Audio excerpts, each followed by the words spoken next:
Oi, pessoal, tudo bom com vocês? O meu nome é Dalton Yamagishi, eu sou designer de inteligência artificial conversacional. No momento, já tenho experiência como designer instrucional também. Só que no momento eu estou desenvolvendo projetos que aplicam inteligência artificial em chatbots direcionados à educação. Por isso eu vou falar um pouco com vocês hoje do meu tema, que é chatbots na aprendizagem. Para a gente começar a falar desse tema, então, eu vou aqui conversando com vocês sobre o que são os chatbots. Chatbot, voicebot, assistente virtual e todos esses afins nada mais são do que softwares que usam grande volume de dados, usam machine learning, usam processamento de linguagem natural para reconhecer uma entrada de texto ou fala humana, e aí ele pega essa entrada de texto ou fala humana, processa para imitar uma interação humana. Então, é um software que você pode conversar com ele, porque ele vai oferecer uma resposta. Esse tipo de recurso a gente pode usar para várias coisas. A gente pode usar ele, por exemplo, para fazer perguntas, para obter informação, uma recomendação, pode usar ele para obter suporte e pode até utilizar o chatbot também para educação, ou seja, para aprender alguma coisa. Ah, mas por que a gente vai usar, então, uma máquina que conversa para aprender? Gente, conversar é a primeira e a mais natural forma de aprender. Quando você está ali numa conversa, num fluxo de conversa, você faz perguntas, ouve respostas, não é assim? Quando a gente faz uma pergunta, a gente imediatamente se coloca ali numa posição de aprendiz para ouvir a resposta e assimilar um conteúdo novo, não é isso? É assim que a gente aprende desde o início da civilização. Esses novos aplicativos aí de conversa, como o WhatsApp, por exemplo, nada mais são do que a maneira mais recente que a gente tem de conversar. Então, a gente aprende conversando. Por isso que o chatbot vai entrar aí. Na educação, as possibilidades ali do chatbot são muitas. Ó, vou falar algumas aqui para vocês. A mais óbvia são os tutores virtuais. Então, são aqueles chatbots que você vai conversando com ele e ele vai oferecendo imagens, vai oferecendo vídeos, conteúdos para você ir ali consumindo e você acaba aprendendo alguma coisa ali. Mas tem outras formas também de você utilizar o chatbot na educação. Tem os chatbots, por exemplo, que eles são os preparadores do treinamento. Então, esse chatbot, ele aborda ali o aprendiz antes do treinamento presencial, por exemplo. Vai oferecendo ali para ele conteúdos, para estimular a curiosidade, para ele já ir se preparando para o encontro em tempo real. Isso acaba nivelando ali todos os participantes com uma preparação para eles chegarem no encontro em tempo real já aquecidos para o que realmente interessa, que são ali as interações que a gente pode ter no encontro presencial. Esse mesmo chatbot, depois do treinamento, ele pode ainda guiar os usuários a fazer uma atividade de transferência, por exemplo, fazer um exercício de fixação. Então, é mais uma aplicação aí que a gente tem para os chatbots. Pode ser também o chatbot curador. Esse chatbot é muito interessante, porque ao conversar com o usuário, ele vai traçando ali um perfil das preferências daquele aluno. Então, o que ele gosta de estudar, qual o formato, qual o horário que ele gosta de estudar. E uma vez que ele traça o perfil, esse bot curador começa a oferecer os conteúdos de acordo com a preferência daquele usuário. Tem também uma outra aplicação, é o chatbot para tirar dúvidas. Ele pode ser um assistente do professor na sala de aula, por exemplo, respondendo as dúvidas mais comuns, tá? Mas olha, não é de hoje que a gente usa chatbot na educação. Isso já é uma coisa que vem de muito tempo já. Eu separei aqui alguns pontos principais da história dos chatbots na educação, vou passar ele aqui rapidinho para vocês. a história do chatbots na educação, ela é muito próxima dos smart toys, que são aqueles brinquedos ali muito relacionados à tecnologia. Quem é que se lembra desse ursinho aí? Chamava Teddy Ruxpin. Ele contava história para as crianças. Era uma historinha que ensinava uma lição de moral, assim. Ele contava a história de acordo com a fita cassete jurássica que você colocava nesse ursinho. Então, começaram a utilizar a conversa, o chatbot para educação aí com as crianças, mas não parou com as crianças, né? Para pegar um exemplo aí focado na educação de adultos, em 2002, a Universidade Federal do Rio Grande do Sul desenvolveu aí a professora Electra, que era um chatbot que esclarecia dúvidas de alunos de física que estavam tendo aula à distância. Então, foi um dos primórdios aí dos chatbots na educação também. Mas, mais algum tempo depois, em 2016, a IBM fez a DIL, que foi adotada aí por um professor de tecnologia que dava aula de inteligência artificial, porque, apesar de ter todos os professores assistentes dele lá, ele não dava conta de responder todas as questões aí dos alunos. Então, eram mais de 10 mil questões aí por semestre que essa chatbot conseguia responder com 97% de eficácia. Tem aí o Duolingo, que todo mundo conhece, né? Uma plataforma para aprender línguas. Ele tem um chatbot ali também para você praticar a língua que você está aprendendo. E um dos que eu mais gosto, gente, que lançou aí em 2020 e é incrível esse robozinho, é focado para crianças também. É um robozinho que direcionado aí para público-alvo de 7 a 11 anos, ele vai conversando com a criança, propondo aí tarefas, faça um desenho, converse com a sua mãe, vai conversando com a criança como foi o seu dia hoje e tal, e procura desenvolver o social, o emocional e até o cognitivo daquela criança, para a gente, então, ter uma ideia do que está acontecendo por aí com relação a chatbot. No ambiente corporativo, a gente chama esses chatbots de aprendizagem de learning bots. E eles entraram no ambiente corporativo para tentar solucionar essas dores aí, que são escalar as informações, então, quer dizer, dar treinamento em grande volume. Eles vieram também para fazer com que o processo de aprendizado seja mais engajador, mais interessante, e também para facilitar o gerenciamento de grandes conteúdos, né, que eram divididos em silos primeiramente. E aí, ao adotar o chatbot, o Learning Bot, como uma ferramenta, a gente descobriu que ele tinha mais potencial ainda. Por quê? Você vai estar ali conversando com o chatbot, procurando assimilar algum conteúdo novo. Ele vai respondendo as perguntas feitas pelo usuário. Então, quem acaba direcionando a conversa é quem está conversando com o chatbot. Acaba, além de mapear as preferências, né, a conversa toma ali um rumo de acordo com quem está usando. Então, isso faz com que o processo de aprendizagem seja mais personalizado.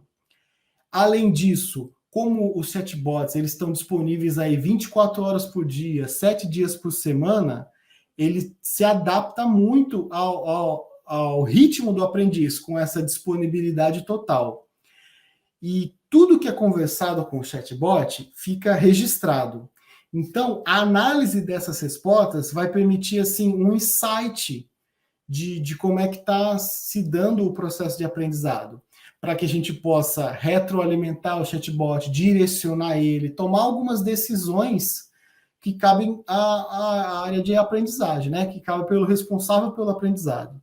Então, eles estão se tornando uma opção cada vez mais popular para a educação, por causa de todos esses benefícios, tá? E só com isso que eu contei para vocês, eles já ultrapassam muito as URAs, as FAQs e tudo mais, tá? Mas o que eu queria falar para vocês é que o chatbot, ele não nasce sabendo tudo, tá? A gente está fazendo aí uma ferramenta que dialoga, que oferece conteúdo personalizado, cruza tendências, faz mineração de dados e tudo mais, faz a curadoria, mas o robô, ele não nasce super personalizado desse jeito.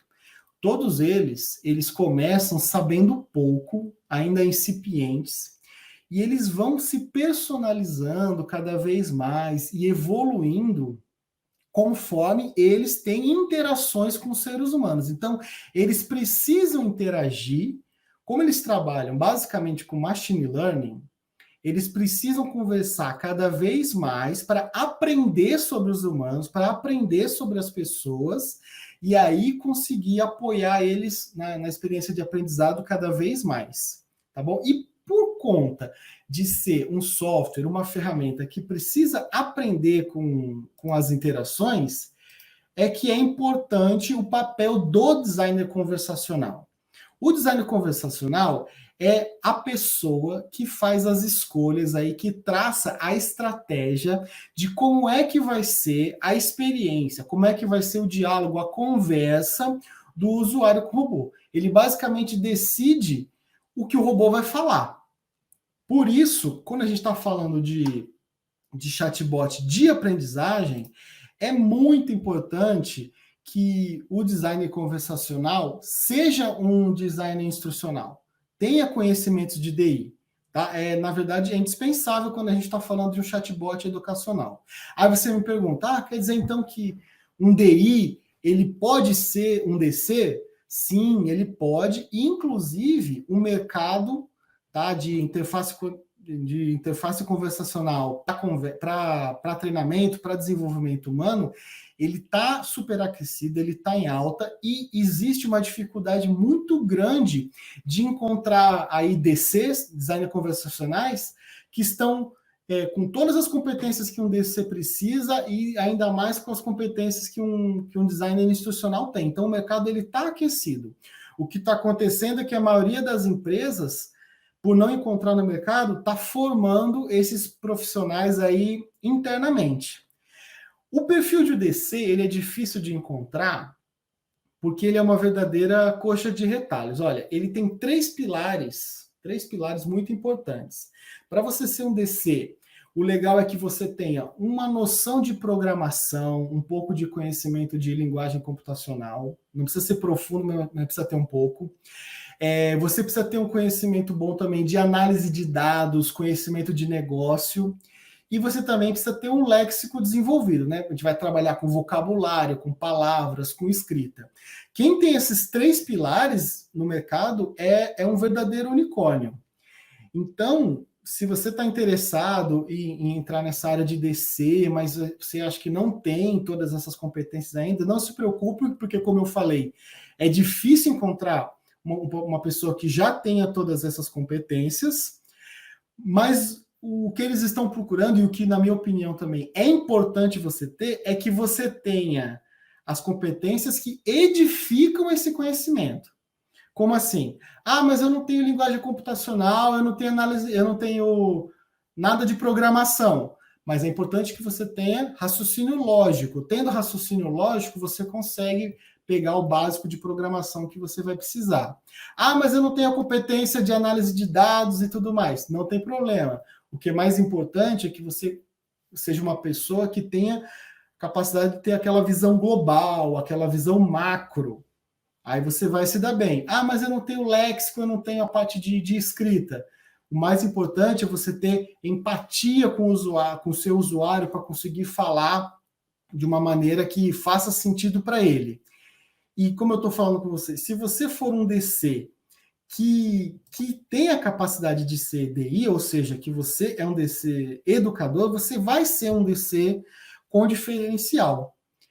Como é que o DC educador, né, vai trabalhar nessas estratégias pedagógicas? Gente, ele vai estreitar ainda mais a aliança que a gente quer muito de educação com tecnologia. Eu, pelo menos, sou muito a favor dessa aliança. Né? O DC, com conhecimento de DI, ele vai participar de todas as estratégias pedagógicas de tecnologia que envolvam interação com o aprendiz, ou seja, praticamente todas. vale tanto interação escrita quanto interação por voz. Tá? O design conversacional trabalha nas duas.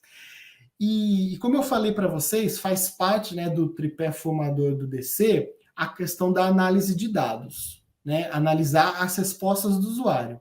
Se esse DC for um DI, ele vai ter um diferencial que ele vai analisar as respostas do usuário como um DC, mas ele vai conseguir identificar se o aprendizado está ocorrendo, ele vai conseguir propor uma mudança para aperfeiçoar o bot no sentido dele ficar ainda mais educativo, ainda mais pedagógico, tá? Ou seja, além da expertise de DC, que é converter, né, conteúdos diversos em conversas, o DC Educador ele vai pegar essas informações coletadas pelo bot e vai conseguir refletir na estratégia pedagógica da coisa e vai conseguir propor melhoria nesse sentido para o bot, para ele ficar ainda mais pedagógico. Aí, pergunto para vocês, quem é que já está usando, como é que está sendo isso no dia a dia? Olha só, gente, a aplicabilidade já está em todo lugar. Áreas de RH, treinamento e desenvolvimento já estão usando, muitas universidades, principalmente, gente, aquelas instituições que têm uma preocupação com o ritmo do aprendizado. Então, eles muitas vezes procuram chatbot ou designer conversacional, instrucional, para ter mais ritmo, né, para acelerar o processo de aprendizagem. Eles também estão procurando também engajar mais as pessoas, né, fazer as pessoas ficarem mais interessadas, por isso que eles constroem o chatbot. Depois eles começam a perceber que aprender através do chatbot a pessoa fica mais protagonista do próprio aprendizado, ela guia mais o próprio aprendizado. Então, quando eles querem identificar pessoas assim que conseguem solucionar problemas por si próprio, esse tipo de coisa, eles procuram o chatbot também. E como todo o processo de aprendizado fica registrado no diálogo, aquelas instituições que reconhecem que os dados, né, dessas respostas são indicadores valiosos, né, que querem registrar tudo, eles também procuram muito chatbot em busca do registro que ele gera, tá? Então, a quantidade de instituições, empresas, universidades que está trabalhando com chatbot está crescendo muito, né? Está praticamente dobrando a cada ano desde 2017. Vocês podem ver no gráfico aqui, olha, que cada vez mais eles estão aumentando a quantidade. Tem mais de 47 mil bots hoje, vocês estão vendo aí no gráfico, né? 216 mil construídos, 47 mil em atividade. Então, e ainda mais a questão da pandemia contribuiu ainda mais para aumentar a população de bots aí no nosso mercado.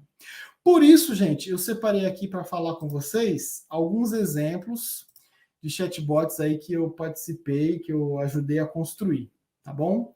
Esse primeiro aí da imagem que vocês estão vendo é a Flo. Ela é aquele chatbot que eu falei para vocês, curador. Durante a conversa, ela vai coletando informações ali com o usuário e vai traçando um mapa de aprendizagem. Então, vai tentando adaptar a frequência, o ritmo de estudo com as metas daquele próprio usuário. Então, ela aborda ele de vez em quando. Já estudou algum conteúdo hoje? Olha esse artigo que legal, e vai abordando o usuário, tá bom? E isso acaba engajando também, porque ela estimula a pessoa a estudar todo dia, traça a meta, tenta aumentar a meta, esse tipo de coisa. Esse outro aí à direita é Lean. Ele é um guia digital, mas ele é direcionado para jovens, então estagiários, menores aprendizes, por isso ele tem uma linguagem diferenciada, ele vai falando, usando GIFs, usando emojis, hashtag, a linguagem jovem, gira e tudo mais, tá? E o que ele ensina é conteúdos assim para preparar o jovem para a vida profissional. Então ele fala de ética profissional, fala de administração do tempo, fala de criatividade, todos esses assuntos. O que mais? Esse aí, à esquerda, é o Nestor. Ele é aquele bot que eu falei para vocês que aborda o aprendiz antes da ocasião do treinamento. e vai estimulando a preparação para o encontro em tempo real, de acordo com a disponibilidade e ritmo do aluno sempre, tá? Então, ele ajuda no nivelamento prévio dos participantes de um treinamento. E aí ele permite que o encontro em tempo real seja aproveitado para as atividades interativas e não fica um treinamento assim tão dissertativo. Depois daquele encontro presencial, ele continua o contato com aquele aprendiz, com aquele usuário, e vai guiando assim atividades de transferência e tudo mais. E esse à direita aí é o TEL. Ele é um bot que ele auxilia agricultores ali de cacau a tirar suas dúvidas com relação ao plantio de cacau. Então ele fala de pragas, ele fala de frequência de irrigação, esse tipo de coisa, de muda, de clonagem e tudo mais. Ah, Dalton, eu adorei, eu gostei muito. Como é que eu faço para ter um chatbot na minha empresa? Então, hoje em dia, a gente tem muitas plataformas de alta qualidade, elas estão em franca competição, tá? Uma quer ser melhor que a outra e elas facilitam, elas norteiam ali a construção de um chatbot. Vai ajudando você a tomar as decisões necessárias e vai guiando você na hora de hospedar o chatbot, se vai ficar no WhatsApp, se vai ficar na página da minha empresa, se vai ficar no Telegram, onde quer que o bot vai ficar, tá bom? Então, essas plataformas, geralmente, elas têm o início gratuito, né? Alguns recursos gratuitos, aí se você quiser um recurso um pouco mais elaborado, elas começam a cobrar. Então, se o seu bot já é mais simples, você consegue fazer eles nessa plataforma, tá bom? Falar um pouco com vocês das tendências do futuro aí para esse recurso dos chatbots. Então, em breve, gente, assim, até o final de 2002, os chatbots eles já vão evoluir, já estão sendo assim multilinguais. Então, em pouco tempo, ele vai te perguntar logo no início da conversa qual idioma você quer que ele fale, e ele vai conseguir fazer o mesmo trabalho em vários idiomas. Tá? Eles estão evoluindo, né? Então eles vão te ajudando cada vez mais a obter insights, a controlar as perguntas que estão sendo feitas, a coletar as informações e tudo mais. Até o final de 2022 também, eles vão ter mais integrações, então ele vai poder inserir aí na conversa informações de GPS, de clima, de tempo, de rede social, de qualquer outra API, qualquer outra integração que você vai querer ter. E como eu falei, essas plataformas para criar chatbots são tendência também. Cada vez mais você vai precisar de menos conhecimento em código para conseguir fazer um chatbot, tá? Cada vez mais está facilitando. E mais para o futuro, gente, a gente já está falando não mais em processamento de linguagem natural, que é NLP, agora a gente já está falando de NLU, que é entendimento de linguagem natural. Então, a inteligência artificial em si está evoluindo e a gente vai conseguir detectar ali as intenções na fala do usuário, detecção de emoções através do jeito que você escreve, através do seu tom de voz, do seu ritmo da fala, os bots já vão conseguir detectar as emoções. Cada vez menos escrito e mais verbal, né? Mais através da voz. Então, a melhor interface é não ter interface nenhuma, né? Então, cada vez mais os bots estão evoluindo com relação à interação através de voz. E outra coisa que vem aí para o futuro também são as biometrias comportamentais, que o bot vai conseguir identificar ali o aprendiz através da dinâmica da digitação, através do jeito que a pessoa fala e tal, para conseguir identificar quando é que a pessoa está mais disposta a estudar, quando ela está mais receptiva a nossas informações. Isso vai ajudar também na questão da segurança e tudo mais. Então, tem muita coisa para chegar aí, está em franca evolução, o mercado está aquecido, e acho que se você for um DI, já vai ter assim grande vantagem ao se tornar um DC. Tá bom?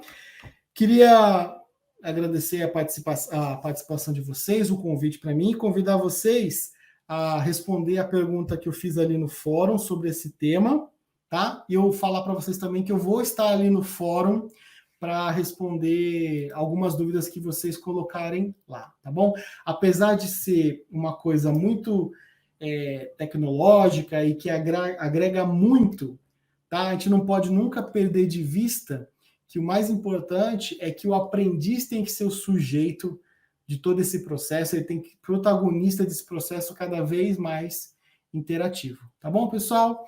Muito obrigado. É isso aí, gente. Valeu.